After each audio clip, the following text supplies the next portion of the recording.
dimaksud dengan hadas? Kata Abu Hurairah mengatakan yang dimaksud dengan hadas adalah kentut.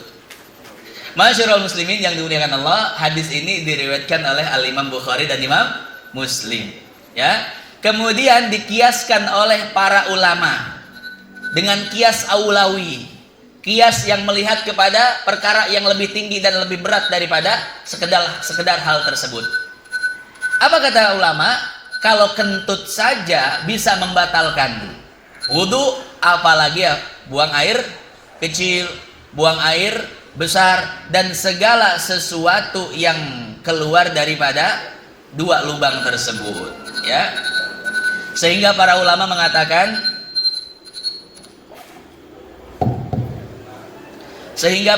mengatakan kullu kharijin minal kubul awid dubur walau kana tahiran fahuwa yunkidul wudu. Segala sesuatu yang keluar daripada lubang kubul dan dubur, baik itu yang biasa keluar seperti buang air kecil dan buang air besar, ataupun yang tidak biasa keluar seperti apa? Darah, nanah, naudzubillah. Atau yang mohon maaf, kalau kencing batu itu yang keluar apa? Batu keluar, ya. Batu keluar misalkan. Baik yang biasa keluar atau yang jarang keluar atau baru pertama kali keluar, itu semua dapat membatalkan wudu.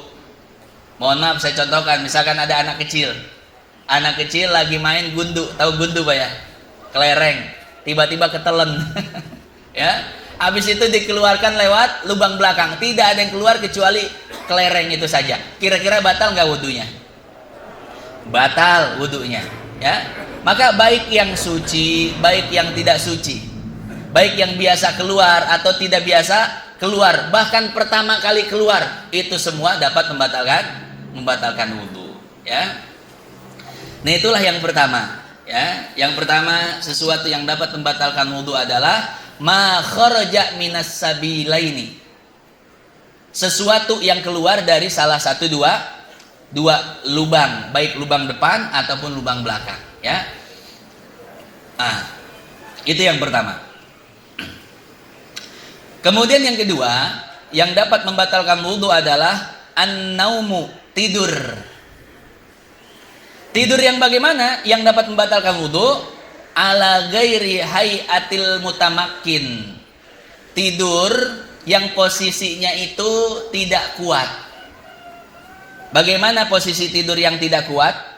Bagaimana posisi tidur yang kuat? Ini akan saya jelaskan, ya. Masyarul muslimin yang dimuliakan Allah.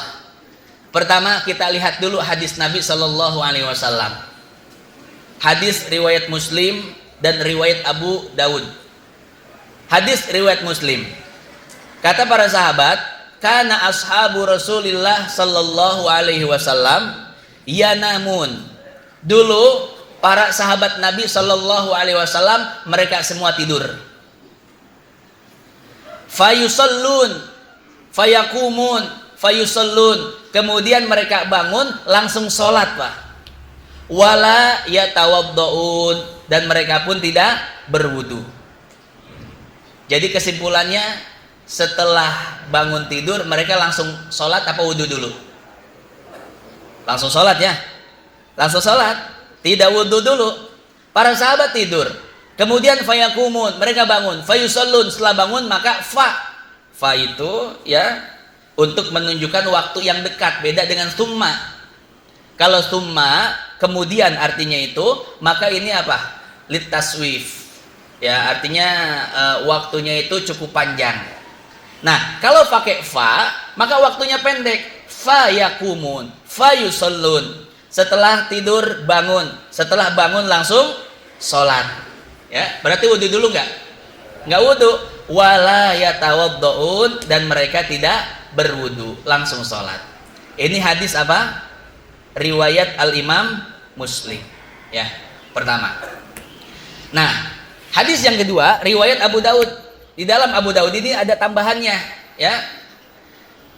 Yanamun hatta takhfiqa ru'usuhum. Para sahabat ini tidur sampai kepalanya itu terangguk-angguk.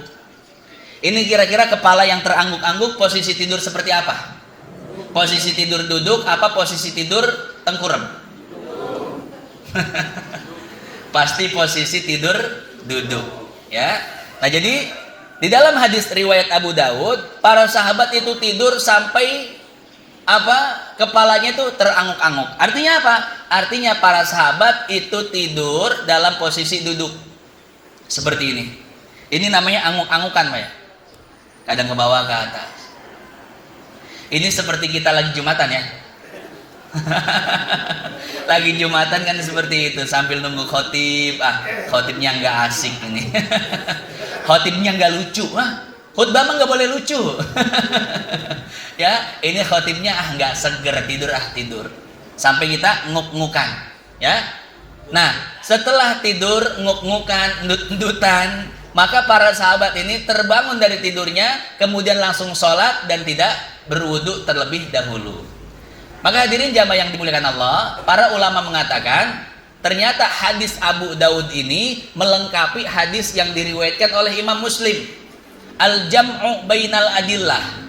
Hadis-hadis atau dalil-dalil itu harus dikumpulkan, dicari titik temunya.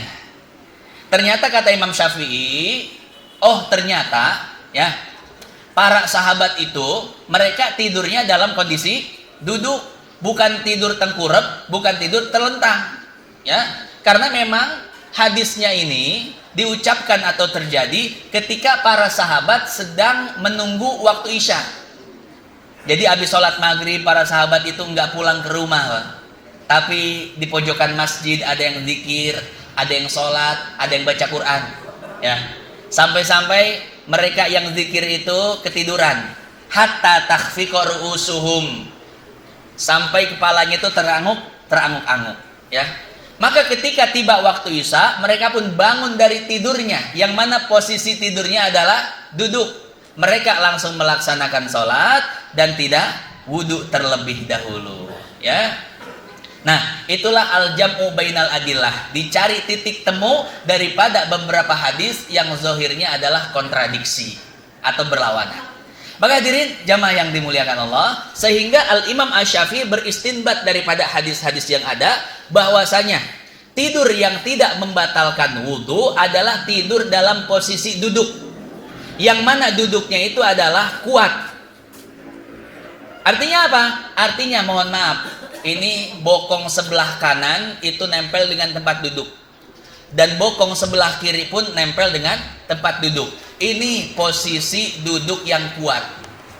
Maka kalau kita duduk dengan posisi seperti ini, maka tidur seperti ini tidak membatalkan wudu.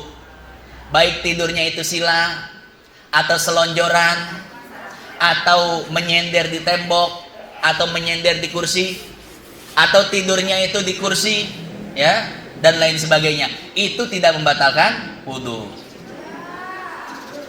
Bapak misalkan lagi jalan-jalan, Pak. Lagi jalan-jalan mau ke puncak, ya. Sebelum jalan-jalan wudu dulu, punya wudu. Kemudian duduk di kursi mobil. Di kursi mobil ketiduran sambil apa? Sambil bersandar. Ya. Kemudian mampir dulu di rest area, pengen sholat. Ini kira-kira wudu yang tadi batal atau tidak? Tidak batal.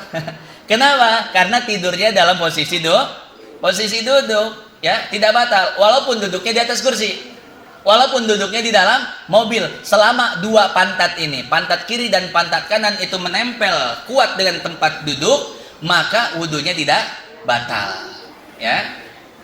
Lain halnya kalau tidak menempel kuat. Bagaimana tidak menempel kuat? Tidak menempel kuat adalah salah satu pantat kita tidak bertemu atau menempel dengan tempat duduk. Misalkan duduknya seperti ini, Pak. Tidurnya seperti ini. Mohon maaf saya contohkan. Ini kira-kira, ya, kira-kira pantat sebelah kiri keangkat atau tidak? Keangkat, ya. Maka posisi duduk seperti ini tidak kuat. Siapa orang yang tidur dengan posisi seperti ini, maka tetap batal wudunya, ya. Atau sebaliknya ke arah kiri, tidurnya seperti ini. Tuh. Ini kira-kira batal nggak wudunya? Batal. Kenapa? Karena pantat kanannya keangkat. Ya. Nah, kemudian bagaimana kalau tidurnya itu sambil menyender, bersandar? Ini kira-kira batal tidak? Tidak batal. Kenapa? Karena yang menjadi fokus kita adalah, mohon maaf, dua bokong kita, dua pantat kita.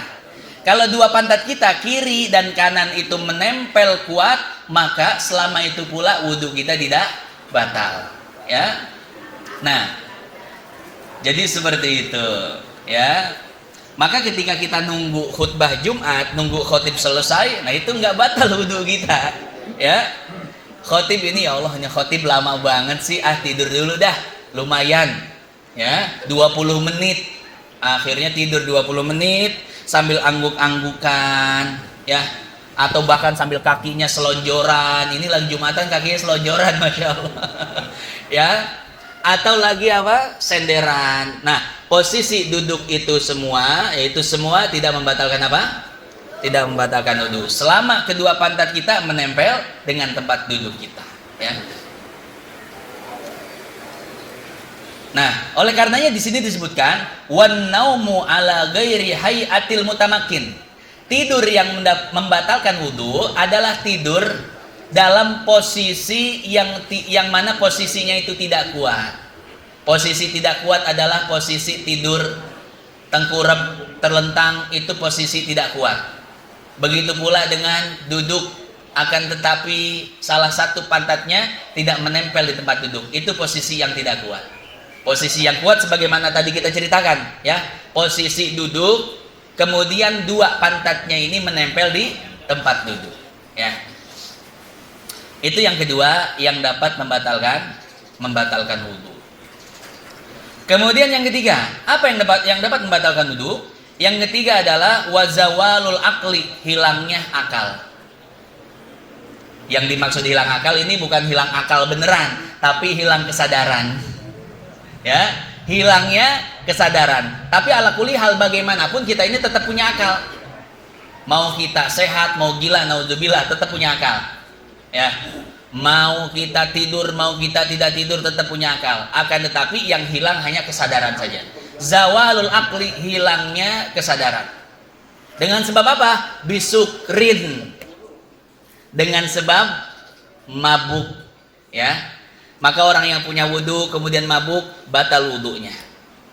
Yang kedua, au marodin, atau dengan sebab sakit. Ini yang namanya gila itu sebenarnya sakit, ya, penyakit. Ini gila itu nggak ada gila bawaan, nggak ada. Gila tabiat nggak ada, gila itu penyakit, ya. Artinya setiap penyakit itu bisa disembuhkan, maka orang gila itu bisa sembuh, ya. Makanya di sini dikatakan atau hilang kesadarannya dengan sebab sakit, ya, seperti menjadi gila, stres dan lain sebagainya, ya. Nah, apabila kita memiliki wudhu kemudian naudzubillah mabuk atau gila atau pingsan dan hal-hal yang lainnya yang dapat membatalkan atau yang dapat menghilangkan kesadaran kita, maka itu semua dapat membatalkan wudhu kita, ya. Masyarul muslimin wal muslimat, jamaah yang dimuliakan Allah, ya. Itulah pembatalan wudhu yang ketiga. Yang pertama tadi apa? Yang pertama yaitu keluarnya sesuatu dari salah satu dua lubang. Yang kedua, tidur. Yang ketiga, hilangnya akal atau hilangnya kesadaran.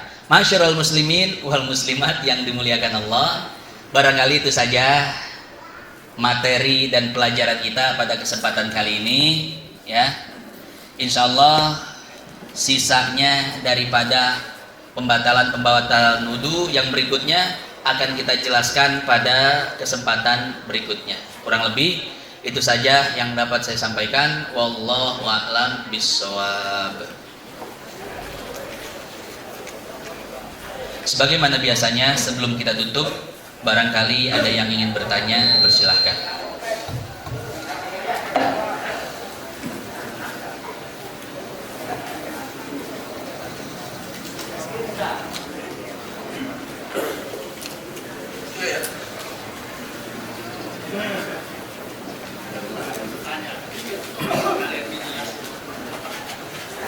Terima kasih. Assalamualaikum warahmatullahi wabarakatuh. Waalaikumsalam warahmatullahi wabarakatuh. Sebelum saya bertanya kepada Pak Ustadz, saya informasikan kepada hadirin, oleh karena ini akan disyuting dalam rangka mengamankan prosedur kesehatan, jadi tiap sapnya mohon mundur 2 Pak. Jadi 2 orang atau 3 orang mundur sedikit Pak, sehingga terlihat jaga jaraknya ada Pak. Nah dari 6 orang 2-3 mundur kan terlihat jaga jaraknya. Nah seperti itu Pak. Nah, tiap sapnya begitu Pak, lebih mudahnya. Nah, jadi terlihat jaga jaraknya Pak. Dan mohon juga maskernya dipakai Pak, sehingga nanti begitu sudah masuk dalam YouTube tidak akan ada protes yang lain. Oke, terima kasih banyak. Ibu-ibu juga begitu Bu, supaya kesoting Bu. Nah sekarang saya akan bertanya. Ini mohon maaf sebelumnya Pak Ustaz, saya tertarik dengan cerita mengenai alam kubur tadi.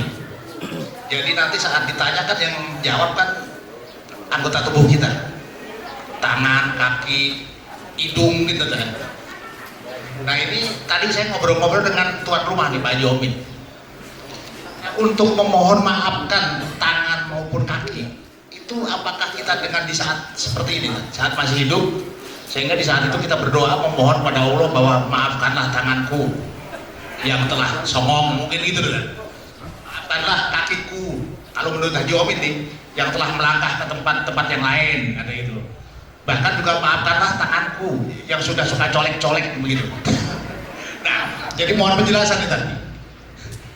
Jadi apakah kita harus mohon maaf sebelumnya sehingga nanti saat di sana di alam akhirat saat ditanya kita bisa jawab diwakili oleh mulut kita gitu kan. Itu yang pertama tuh. Cara saya itu dulu kan sementara. Nah, saya cukupkan itu dulu. Dan mohon kepada bapak-bapak supaya jaga jarak Pak, supaya enak disotingi oleh teman-teman generasi muda ini. Terima kasih Tad. Wassalamualaikum warahmatullahi wabarakatuh. Waalaikumsalam warahmatullahi wabarakatuh. Hadis riwayat Muslim di dalam sahihnya. Apa kata Nabi? Idza tawaddo'al abdul mu'min. Dalam satu riwayat Abdul Muslim, ya. Faghasala wajhahu. Kemudian dia membasuh wajahnya. Kharajat kullu khati'atin nadhara ilaiha nadhara ilaiha bi'ainaihi ma'al ma'i aw ma'a akhiri qatril ma'. Ketika kita membasuh wudu, maka seluruh dosa-dosa yang berada di wajah itu keluar semua, terbawa air wudu tersebut, ya. Jadi dosa mata, dosa hidung, dosa lisan, itu semuanya keluar bersama basuhan air wudu tersebut. Faidha gosala iyadahu, ketika dia membasuh tangannya, kharajat kullu khati'atin batoshatha yaduhu ma'al ma'i au ma'a akhir qatril ma'. Ketika membasuh tangan, maka seluruh dosa-dosa yang dilakukan oleh tangan itu keluar bersama basuhan air wudu, ya. Begitu pula ketika membasuh kepala dan membasuh kaki, maka seluruh anggota dosa-dosa yang dilakukan oleh anggota tubuh kita akan keluar bersama basuhan air wudu. Hatta yakhruja naqiyan minadz-dzunub, kata Nabi, sehingga setelah selesai wudu maka dia pun akan bersih daripada dosa-dosa yang dilakukan oleh anggota tubuhnya. Dosa matanya keluar semua, dosa telinganya keluar semua, kaki, tangan semua keluar karena wudu, ya. Hadis riwayat Muslim. Artinya apa? Artinya memang setiap kali anggota tubuh kita melakukan maksiat, maka setiap kali itu pula dicatat anggota tubuh telah melakukan maksiat. Maka betul tadi ya, kita ini harus meminta ampun kepada Allah dari setiap dosa-dosa yang dilakukan oleh anggota tubuh kita. Ya Allah, ampunilah dosa-dosa yang telah dilakukan oleh mata saya. Ampunilah dosa-dosa yang telah dilakukan oleh kaki dan tangan saya. Ya, istilahnya dari ujung rorombe, dari ujung ketombe sampai ujung rorombehen. Seluruh tubuh kita itu harus dimintakan ampun kepada Allah. Kurang lebih seperti itu. Jawabannya wallahu a'lam bishawab. Makasih tak, berarti Iya. aman kita baji. Iya. Assalamualaikum warahmatullahi wabarakatuh. Waalaikumsalam. Saya mau bertanya masalah fikih Ustaz. Iya. Di dalam batalnya wudhu itu kan sudah dikatakan keluarnya di antara dua lubang. Kadang-kadang kita menjaga batalnya ini untuk ke sholat yang lain, umpamanya dari maghrib ke isya. Nah itu kan batalnya wudhu, contoh kentut. Kentut itu kan artinya harus ada rasa bau dan dengar suara. Tapi kadang-kadang kita ini menahan lepek di perut kita nih. Itu sering gitu. Nah kadang kita kayak tahan keluar dari perutnya sendiri. Nah itu batal apa tidak itu? Assalamualaikum warahmatullahi wabarakatuh. Waalaikumsalam warahmatullahi wabarakatuh. Kata Nabi, la yansarif hatta yashumma rihahu hatta yasma'a sautahu aw yajida rihahu. Kata Nabi, ketika kita sholat, kemudian kita merasakan sesuatu di dalam perut kita, ada yang bergerak, wah, seolah-olah ingin keluar. Maka kata Nabi, janganlah engkau batalkan sholatmu sehingga engkau benar-benar mendengar suaranya. Ya, jadi kalau kita mendengar suaranya lagi sholat, ketika sholat kita benar-benar mendengar, Pak. Mohon maaf ya, lagi sholat pes atau dut ya, maka kata Nabi baru batalkan sholatmu. Tapi kalau tidak mendengar suaranya, ya sudah, lanjutkan sholatnya ya. Kalau tidak mendengar suaranya, maka lanjutkan sholatnya. Itu yang pertama kata Nabi. Au, ini litakhir, pilihan. Kalau tidak mendengar suaranya, atau yashumma atau yajida rihahu, mencium daripada baunya. Suaranya sih nggak ada, tapi baunya nauzubillah. Ya Allah, kok bau ya? Maka kalau kita mendengar suaranya atau mencium baunya, maka ketika itu baru batalkan sholatnya ya. Kalau tidak mencium baunya atau mendengar suaranya, maka tidak usah dibatalkan. Walaupun terasa mules dan lain sebagainya, teruskan sholatnya. Kemudian Syekh Muhammad Khatib Syirbini memaknai hadis ini. Ini ada di dalam kitab Al-Iqna Syarah Abi Syuja. Jadi kitab ini kan namanya apa? Matan Nabi Syuja kan salah satu namanya. Nah, kitab ini disyarahkan oleh pertama Ibnul Qasim Al-Ghazi dengan judul Fathul Qorib. Yang kedua disyarahkan oleh Al-Imam Al-Khatib Syirbini dengan judul Al-Iqna Syarah Abi Syuja. Nah, Fathul Qorib ini dia punya hasyiah namanya Hasyiah Al-Baijuri karangan Syekh Ibrahim Al-Baijuri. Al-Iqna punya hasyiah namanya Tuhfatul Habib karangan Syekh Jamal ya. Nah, di dalam Al-Iqna itu Syekh Muhammad Khatib Syirbini mengatakan makna hadis ini wal murad bihi al-ilmu. Jadi yang dimaksud dengan mencium baunya kemudian mendengar suaranya, yang penting yakin keluar adanya sesuatu yang keluar daripada duburnya. Jadi kalau sholat kemudian kita yakin, oh ada yang keluar, bus, ya. Kita yakin betul keluar, maka baru kita boleh membatalkan sholat kita. Tapi kalau ragu itu tidak boleh, ya. Kita sakit perut, tapi ragu ini keluar atau tidak, baunya tidak ada, kemudian suaranya pun tidak terdengar, kemudian saya pun ragu ini keluar atau tidak, maka selama kita ragu itu tidak boleh membatalkan sholat kita, teruskan sholatnya. Dan ini pun sesuai dengan sebuah kaidah yang mengatakan al-yakin la yuzalu bisyak. Sesuatu yang yakin itu tidak boleh dihilangkan hanya karena gara-gara ragu. Kita yakin nggak Pak kita wudhu? Yakin kan sebelum sholat kita wudhu, kita bersuci, kita bersih dari hadas. Kemudian ketika mohon maaf buang angin, itu kira-kira kita ragu atau yakin buang anginnya? Ragu kan? Ragu ini keluar atau tidak. Maka al-yakin, toharoh, kesucian itu tidak hilang dengan adanya satu keraguan tentang buang angin ya. Jadi kurang lebih seperti itu, tidak batal sholatnya, diteruskan. Wallahu a'lam bishawab. Bapak Tiara.